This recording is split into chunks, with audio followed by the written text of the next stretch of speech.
Hi, and welcome to one of the strangest open houses that I've ever done. What I'm going to do is I'm going to go through. My name is Miss Rushing, Veronica Rushing. I am a teacher here at Eastside. I will be your child's English language arts teacher, which means I'll be in charge of most of their phonics, reading, and comprehension and writing skills. I'm going to go through my PowerPoint and try to make it take up the whole screen. There we go. All right. So this is just a little bit about me to start with. There's a picture of my family.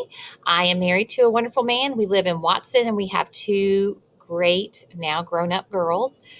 Rebecca, my oldest, is at Southeastern. She is studying to be a special ed teacher, and Emily just entered her freshman year at the University of Oklahoma, where she will be studying creative media, English lit, and minoring in journalism and publishing and editing. We are huge, enormous LSU fans, despite our children not going to that university. I graduated from LSU, and I am proud of our national champions. I have been teaching at Eastside for 21 years. I taught in East Baton Rouge Parish for 3 years. That gives me 24 teaching years in first grade. I will say that this is the strangest one I've ever had. This virtual thing is hard for me, and I hope that you'll understand. We do have a school-wide discipline policy called POPS. It's a system of rewards and consequences in place to encourage positive behavior from your children. Every day you'll get a star sheet sent home to you, and you can see that there's different colors. Green, of course, it's good behavior. That doesn't mean your child was perfect. That meant that your child was normal. You know, they were fine. They were a fine little kid in my classroom who didn't cause crazy disruptions. They might have been chatty, which I don't mind, but they did stop if I asked them. Yellow means that I talked to them more than 2 times. They probably got a warning or 2 before they were asked to turn their card to yellow. If they're on orange, I can bet you that I've talked to them 3 or more times, and they're going to lose recess or center time. Currently, since we are in phase 2 of our governor's plan, we cannot go outside to recess much. So if they lose privileges, it will be inside privileges. They'll have to sit at my desk or something while the other kids are working in workstations. If it is red, we say that that is unacceptable behavior. I can promise that I've spoken to them 4 or 5 times about a certain behavior, and there will be consequences for that. So I will call you. Depending on the steps, we do have a school-wide plan that they'll be following, and as their behavior increases in disruption, then they will be sent to the office. But believe me, before it gets to that, I will have contacted you at least 3 different times. Unfortunately, at this time, we're not going to be able to have our POPs parties that we're usually having because of the pandemic and because we're still in phase 2. I don't believe we'll be able to do any of our POPs parties until we are in phase 4. So, hoping that we get there soon. As I said, I am in charge of your child's reading. I'm going to teach reading to them 2 different ways. I have a whole group reading time and a small group reading time. In whole group reading time, everybody's taught at the same level with the same materials. That's where you're going to get your grades. They're going to get a weekly list that says words to read. Study them nightly. The best way to do this is with flashcards. I keep a box in my classroom of all the past words and the words that we work on this week, because the kids cannot forget these words that we've covered already. These are words that should come to them automatically when they're reading. Some of them cannot be sounded out phonetically. So oftentimes parents will look to a child and say, sound that out. And that can't be done. Sight words need to be practiced every night. So don't throw away your old ones. Put them with the new ones and start using those flashcards. If you need index cards, send me a message. I'll send you some home. Pay attention each week to the phonics rule that is in the spelling. I try to put that if there is one that I'm going to be teaching. For instance, this week we're going to be doing consonant, vowel, consonant, short vowel words this week. If a word or syllable only has one vowel, that vowel is usually going to be the short sound. That's the rule they're going to hear me say over and over this week. If a word has only one vowel, the vowel is short. And then we're going to be using those rules constantly to help them sound out words that they don't know. As I said, sometimes those rules don't work, and I call those words outlaw words. The kids will hear me say that is a word that is breaking the rules. It is an outlaw. Small reading groups are done at least 3 times a week. I'll pull the kids by ability to my table. They'll each get a little book for their group to take with them to their house to read. No grades are taken from that. And you should see that progressively change. So at the beginning of the year, they might be on a level 3 or 4.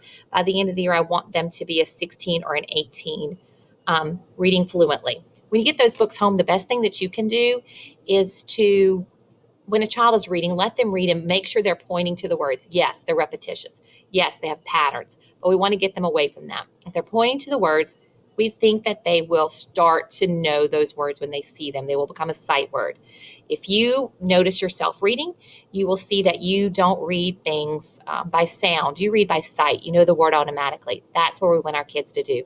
The more the practice they get, the better. I'm also in charge of spelling. So spelling we call phonics, and a traditional spelling list will be sent home each week. You will see that on the list. Focus on the sounds rather than the letter names.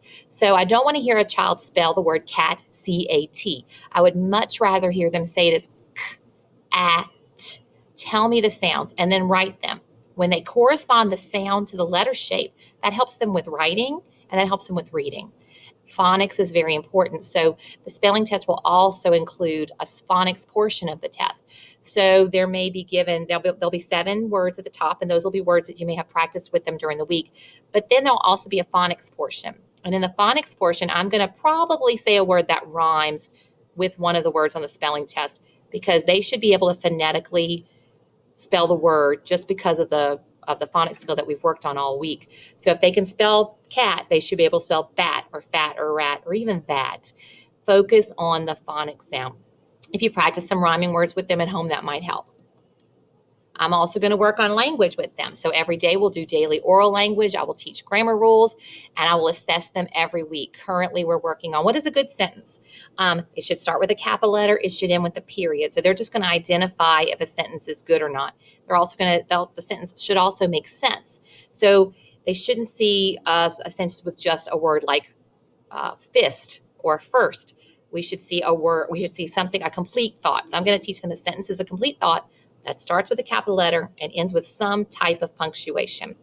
We're going to talk about identifying fiction and nonfiction, and we're going to write both fiction and nonfiction. We're going to keep a journal every day, and we're going to work on paragraph writing. Paragraph writing must follow the school-wide framework, which is right here.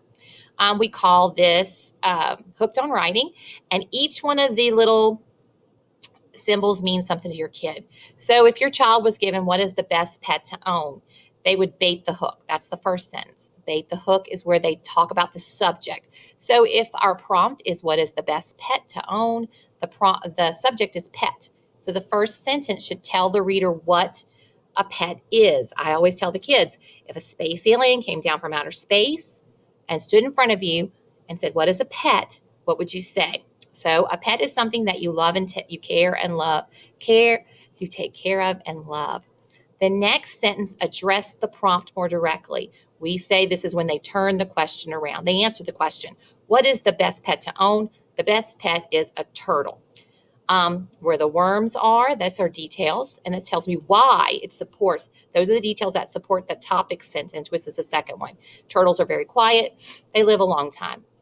The last sentence where we catch the fish, that's the most difficult one for the first graders to get. It's the most difficult one for me to teach. But I can tell you it should include something from the subject line, something from the topic line. Turtles are the best pet to own. So you can see that that's addressing something from the subject and something from the topic. If you have any questions about this, please email me. I promise right now we're only going to be working on the first 2 sentences, probably the first 9 weeks.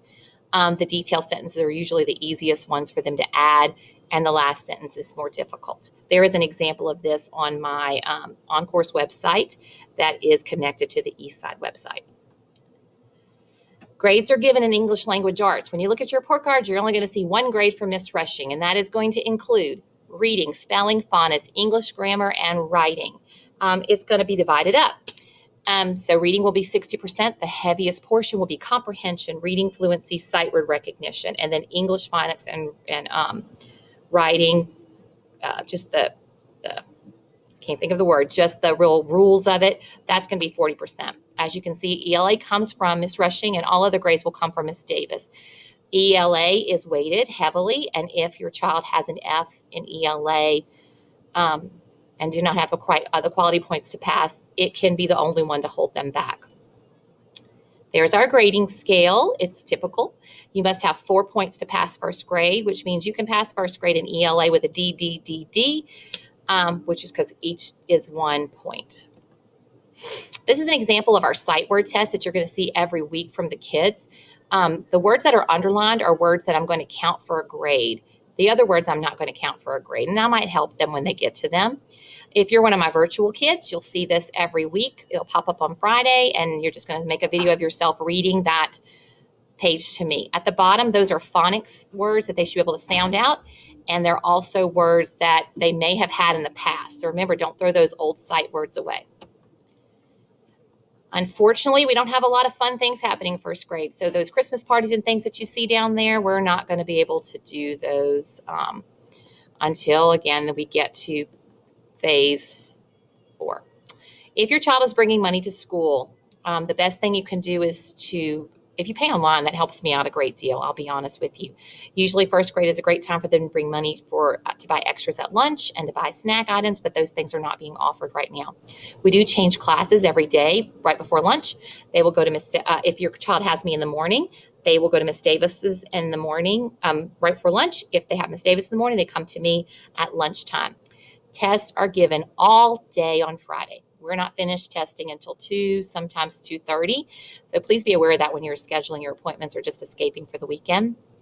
Miss Davis will feel the same way. We give tests a lot. It's harder for your child to make up a test later in the week than it is for them just to take us with it on the normal day. If you're one of my virtual kids, you will get these tests popped up on your Seesaw account on Friday. I will just talk for just a minute about the virtual and the non-virtual kids. We are learning how to handle all of that. Miss Davis and I are working hard to figure it out. I will tell you that this is a very difficult year for me. We have kids that come every day, and we have some virtual kids, and I want to make sure that they get the same thing. I am so proud to be your child's teacher. I'm so proud to work at Eastside Elementary, which I believe is the best school in the parish. If you have any questions, you are welcome to email me at veronica.rushing@lpsb.org. Thanks.